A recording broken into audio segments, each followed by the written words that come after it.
Hi, I'm Hal Pritchard. This is Reformation Today and Tomorrow, and today we are here with Pastor Jim. And we are going to be talking about the particular ailment of Bell's palsy. Jim, for those of us who do not know, can you just explain to us what Bell's palsy is? Bell's palsy is a condition that results in the inflammation of something called your seventh cranial nerve. So you have along the side of your face, you have nerves, and the seventh cranial nerve, which I think is located somewhere right around here, is the nerve that controls the muscles on the side of your face. That allows you to smile, allows you to blink your eye, raise your eyebrow, all those kinds of fun things. And for some people, for some reason, and generally for a relatively short period of time, that nerve gets inflamed. And what happens, and in some cases it's worse than others, that the face freezes and becomes paralyzed.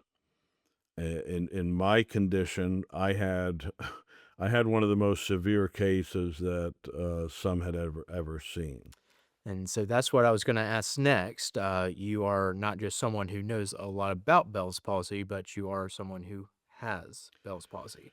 Yeah, I wish I could say I had Bell's palsy, like a lot of other people can say I had Bell's palsy. I have to say I have Bell's palsy. Now, I am told by certain people, even people who know me, like, really, I didn't know. And I'm like, how do you not know? Do you just think that I talk out one side of my, I'm from New York, people just assume, yeah, you talk out one side of your mouth. So if you don't know me, maybe it doesn't it's not as apparent, but this side of my face works, this side of my face doesn't.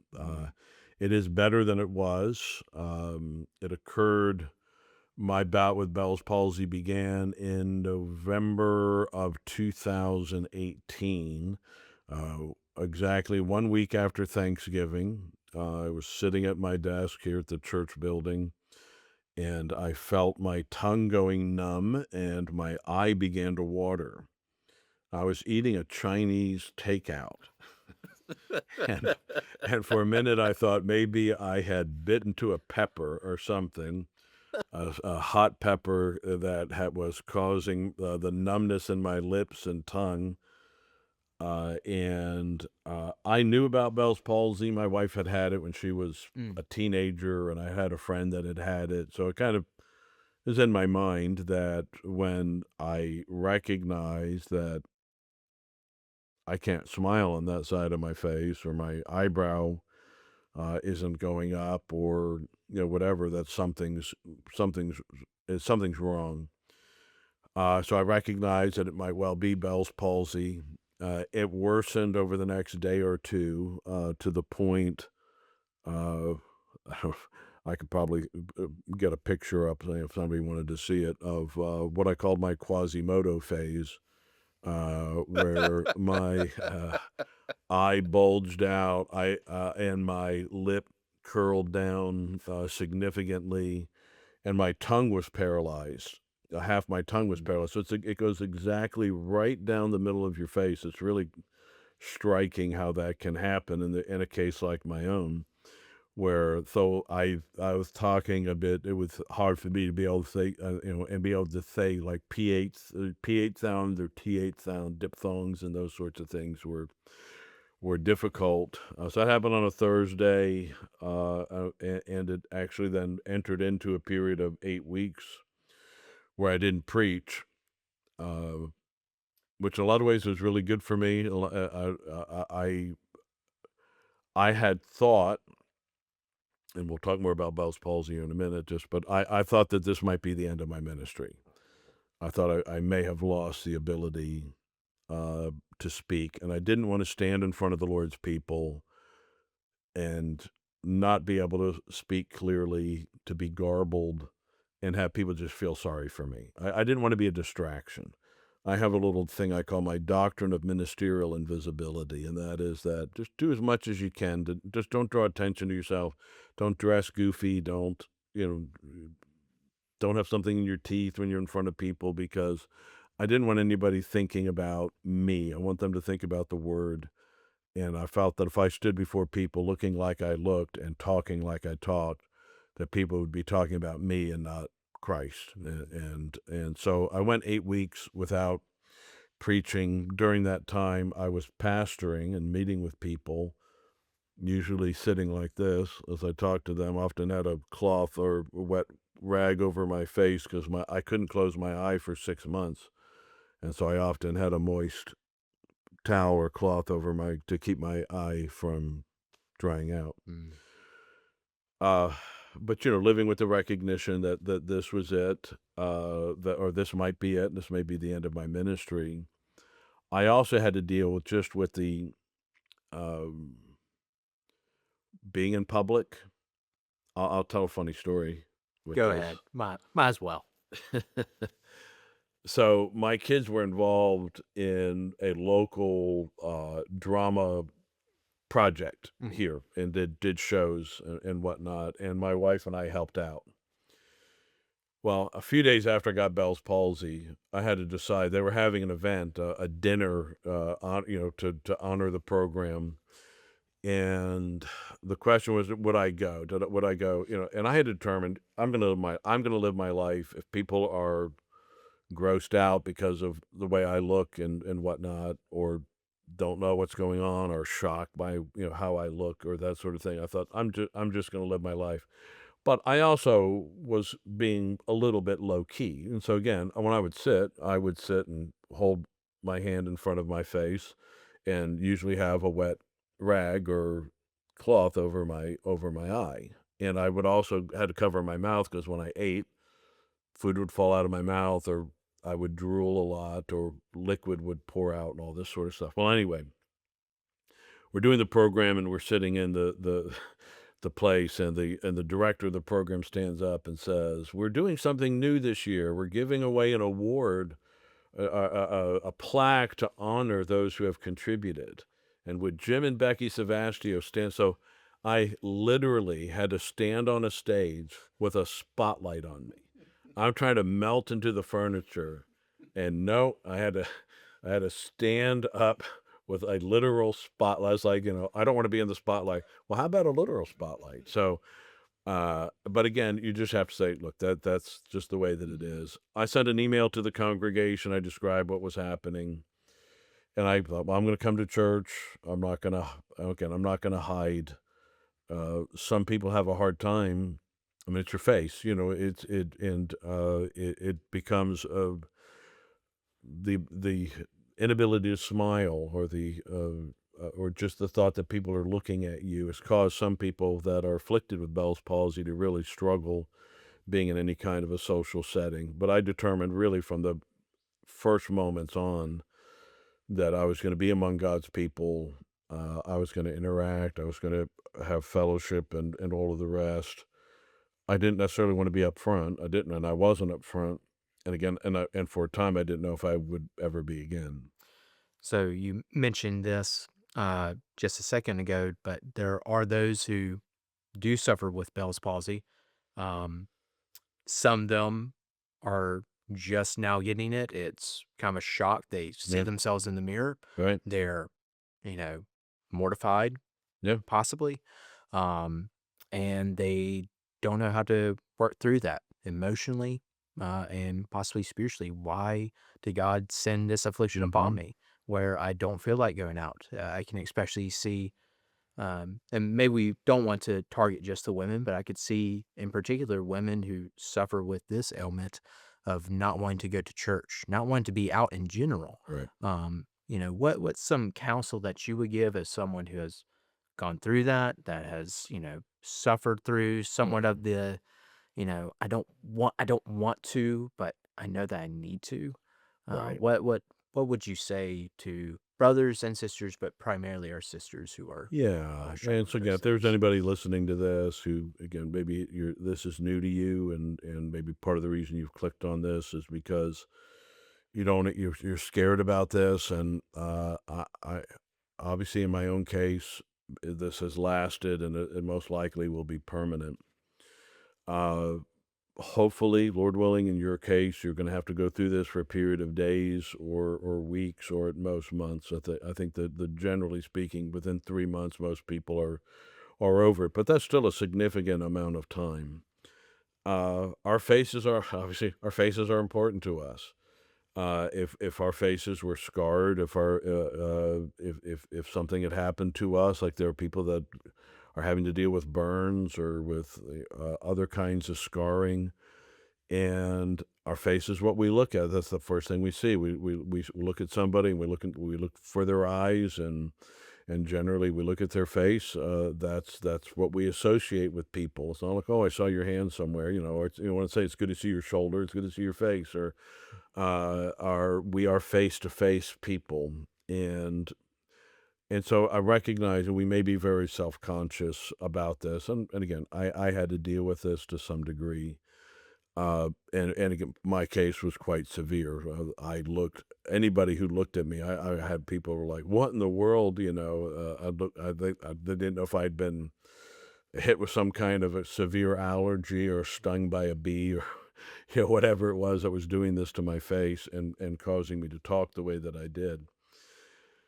You have to talk, also have to deal with the reality that for some, some people are gonna stare, some people are gonna ask insensitive questions, some people are gonna make assumptions about you. So, I actually had to suffer most in my own pride with the people thinking that I was mentally afflicted, Ah, because of how I talked and, again, they again, some people that didn't know you and you up and talk to them again, my name's Jim Tabasco, and like, I'm actually a public speaker and, this sort of a thing, and people looked at you funny or would, "What's that?" Or, and children, I actually had some of the kids here had a hard time looking at me, uh, particularly in those early weeks, but you have to get over that. I mean, and you have to, particularly if you're a believer, and recognize your identity is not in your eyes, it's not in your lips, it's not in your eyebrow, it's not in that ability to move those things.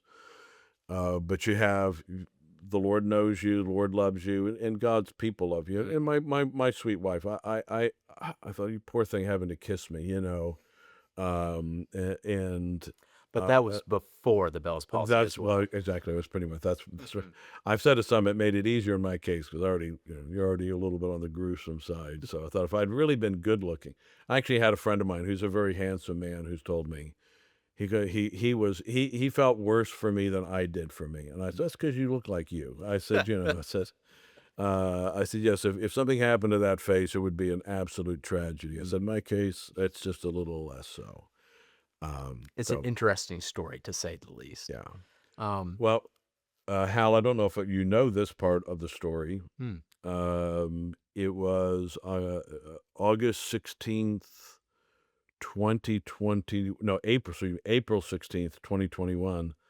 I got it on the other side of my face. really? And so I had for a few weeks what's called bilateral Bell's palsy. So if you've ever seen like those like T-shirts where they have like a picture of Darth Vader and it says happy, sad, distress, and it's all the same, Yeah. or a picture of a dog, this is my dog sad, it's my dog happy, and I was just completely blank. Now, thankfully, it didn't hit my tongue on my left side. This is a story of God's providence, and this may be a help to somebody hearing this because God did something for me very unusual, but it was a an obvious providence. I mean, they're all around, but sometimes what one of my mentors called a patently kind providence. I woke up on that morning again. It was April 16th, 2021. Because I actually have this on my phone so I can look at it. I could show this to you with a timestamp on it. I was on my way to meet somebody for breakfast. I said to my wife that morning, I said, "My face feels funny. I feel like my bowels is acting up because some days it feels worse than others." Well, she early morning, whatever, she didn't really see it. Got into the car and I'm driving and I'm at a stoplight getting ready to make a left-hand turn. And I looked in the mirror and I realized the left side of my face was paralyzed. Now, I knew that this was a condition, bilateral Bell's palsy, and I had said for the 2, 3 years up to that point, "Well, at least I don't have bilateral Bell's palsy." I said, "There are some people that get bilateral Bell's palsy." Well, there I was. I had bilateral Bell's palsy and having no idea if this was gonna be again the rest of my life.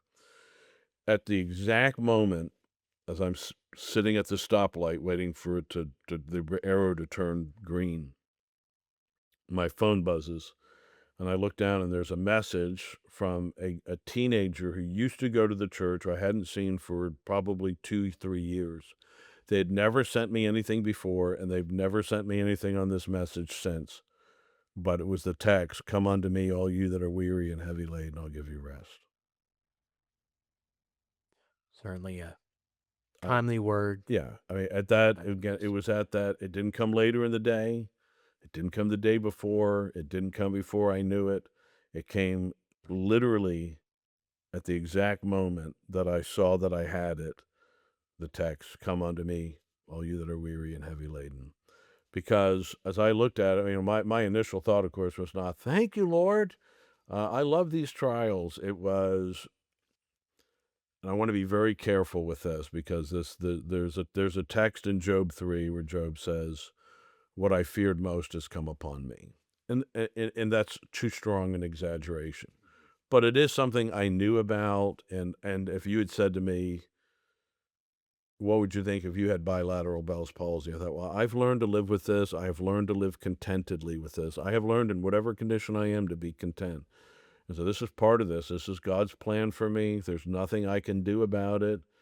I could rail against it. I could complain about it. It has inconveniences to it. There are things that bother me about it. It's a physical affliction.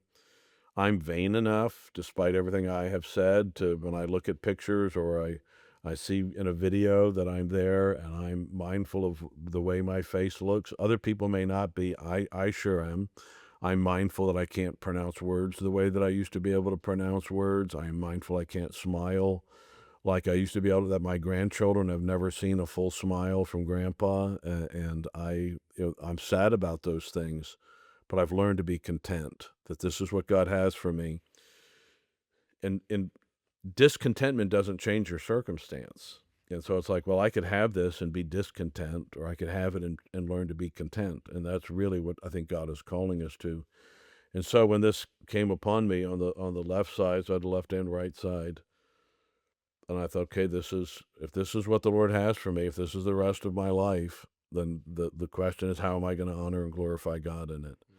And I think again, if we are a believer, and I don't want to put pressure on anyone's conscience, I recognize that you're going to have to go through, particularly if you're a woman, a period of mourning and lamenting because your physical appearance, it's you don't want to be caught up with it. And yes, you can know charm is deceitful and beauty is vain and all of the rest, but your smile matters to you. The being able to be expressive with your eyes, matters. Certainly the ability to eat and function and in all of those ways. And how are people going to look at me? How's my husband going to look at me? Or if you're single, if you want to be attractive for somebody, and those are some hard spiritual things to be able to work through. But when I first had it, Hal, I found some internet sites, groups, community groups or whatever of people that had it, and I was struck by how traumatizing it was for people, and it bothered me, but because my identity was in Christ and rooted in that, I was able to say, "Okay, this is it. This is what God has for me. Trust not fatalistically, but this is what He has for me. I'm gonna try to honor Him in it. I'm gonna try to set other people at ease." I did work even through, at one point, a whole little comedy routine I had with certain people with it, just to set them at ease and have fun, that they could feel free to, okay, he's okay, he's able to laugh with this, and we're able to do that too, so I thought that was important. Just as an encouragement to, sisters or brothers who are, going through this, who maybe want to remove themselves from, life within the body just for a time. Of course, we need to be patient and sympathetic to them. But, my mother, she has a condition which is actually very similar to Yes, Bell's that's right. palsy. It's not Bell's palsy, but she had it her entire life. And Mm, so I've only known my mother, whose side of her face works on this side, just like you, Jim. yeah, And so, you know, I don't think of anything less than my mother because that's my mother's face, right, right? Just like it would be for a brother or sister who came in. Yes, you look different, but that's still my brother and sister's face. right. And it's the same face that I loved before. It's going to be the same face I will continue to love and that I Mm, cherish to see over and over again. yeah, So, for anyone who's thinking about removing themselves just for a temporary time, of course, take your time, but uh, don't steal away your presence from us. We actually need you. Just like a young boy needs his mother to look up and to be there for him or for her daughter. Just be there. mm, It makes yeah. it all worth it. Just have that ministry of presence, even when things are difficult.